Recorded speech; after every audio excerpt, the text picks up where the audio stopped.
Hello viewers, কি অবস্থা সবার? আশা করি সবাই ভালো আছে। আলহামদুলিল্লাহ আমিও ভালো আছি। আর আমি এখন ব্লগটা করতেছি আমার শ্বশুরবাড়ি থেকে, দেবিদ্বার থেকে করতেছি। তো এখানে রান্নাবান্নার প্রিপারেশন চলতেছে। আর আমার নতুন বাড়ির কাজ এখনও কমপ্লিট হয় নাই। তো অনেকগুলা মিস্ত্রিদেরকে খাওয়ানো লাগে রান্না করে। 10 থেকে 12 জনের রান্নাবান্না আমার একা হাতে করতে হয় আর কি। তো আজকে আবার মেহমান আসছিল বাসায়। আপনার কে আসছিল ভুলে গেছি আমি। আর অনেক দিন আগে ভিডিও করে রাখছিলাম, এটার ভয়েস ওভার দিচ্ছি আর কি। এখন মাঝে মধ্যে ভিডিও করি, ইউটিউবে দিই। আর ভালো লাগলে দেই, ভালো না লাগলে দেই না আর কি, এই আর কি। আর এই তো এখানে কি কি রান্না করতেছি আমি আপনাদেরকে দেখাচ্ছি। তো এখানে গরুর গোশত নিয়ে ভালো করে ধুয়ে তারপর সব মশলা দিয়ে আমি এখানে মাখাই নিব আর কি, মেরিনেট করে রাখবো। আর এটা মনে আছে আমার তরকারিটা খুবই মজা হয়েছিল, কারণ গরুর গোশত যত কষানো হবে তত মানে তরকারিটার স্বাদ বাড়ে আর কি। আর মাটির চুলায় রান্না তো অতুলনীয়, কারণ আমার গ্যাসের চুলাও আছে, গ্যাসের মধ্যেও রান্না করি। বাট সকালে নাস্তাটা গ্যাসে বানাই, রাতে তরকারি গরম করি, দুপুরে রান্নাটা মাটির চুলায় করে ফেলি আর কি।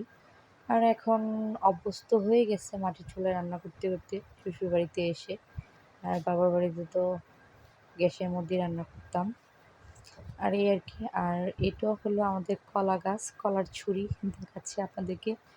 আর এত পরিমাণ রৌদ্র আর এত গরম, মানে কি বলবো, গরমে তো থাকাই যায় না, মানে রুম থেকে বের হওয়া যায় না আর কি অবস্থা। তো যাই হোক, আর এখানে সব কিছু নিয়ে কুটাকাটি করতেছি। তো ফাঁকে আবার তরকারি বসানোর পরে আমার শাশুড়ি মা আসছিল, আইসা একটু নাড়াচাড়া দিছে। আর এই তো মাখাই রাখছি, দেখেন মাখাই ফেলছি, এই আর কি।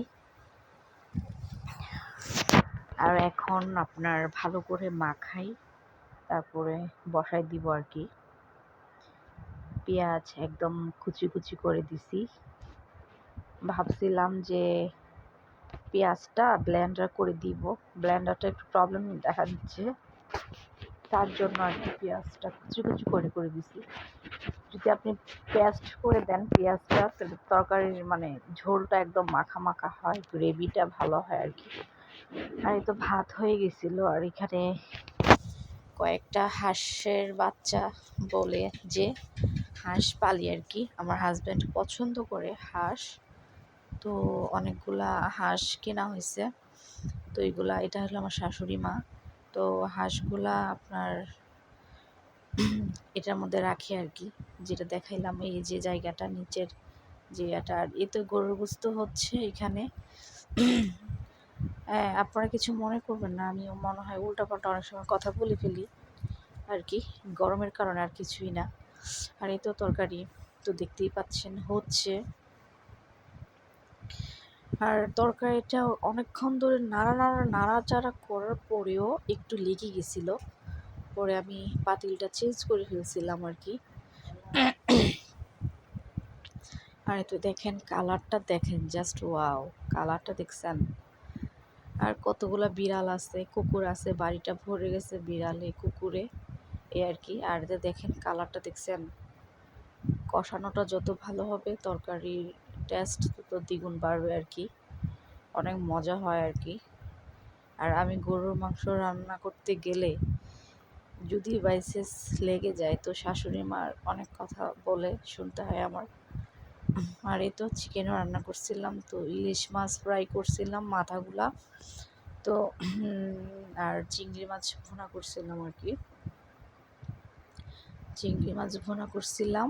আর ইলিশ মাছের মাথাগুলা শুধু ভাজি করছিলাম, আর 2 পিস মাছ মনে দিছিলাম, এই আর কি।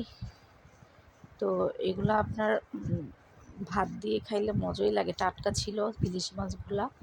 তো কড়া করে ভাজি করছি, করে মশা ছিল, মজাই লাগছে। আর এই তো চিংড়ি মাছ ভাজি করতেছি, মানে বেশি বড় না চিংড়ি মাছগুলা, মিডিয়াম আর কি, ছোট ছোটই ছিল। আর এই তো দেখাচ্ছিলাম আকাশের অবস্থা, প্রচুর গরম, গরমের মধ্যে রান্না করতেছি, রৌদ্রের মধ্যে, পাহাড়ের মধ্যে, মাটির চুলায় আর কি। দেখেন কি পরিমাণ রৌদ্র তাপ, এখন মনে হয় 40 ডিগ্রি মানে হয় রৌদ্রটা। আর এই রৌদ্রের মধ্যে রান্না করাটা অনেক টাফ হয়ে যায়, আর কিছু করারও নাই। যতদিন পর্যন্ত ঘরের কাজ শেষ না হবে ততদিন পর্যন্ত রান্না বান্না করতেই হবে আমাকে, এই আর কি। তো চিংড়ি মাছের ভুনাটা আমি নিজে করছি, বাট ভালো লাগে নাই, তেলটা মনে হয় বেশি দিয়ে দিছিলাম, তেলের কারণে চিংড়ি মাছ আর দেখা যায় না আর কি। আর চিংড়ি মাছগুলো তেমন বড় ছিল না, ছোট ছোটই ছিল। আর চিংড়ি মাছটা মজাই হয়েছিল, বাট তেলটা একটু বেশি পড়ে গেছিলো আর কি। আর এই তো আমি আবার কয়েকটা ডিমও ভুনা করে নিয়েছি ফাঁকে দিয়ে। তারপরে এ আর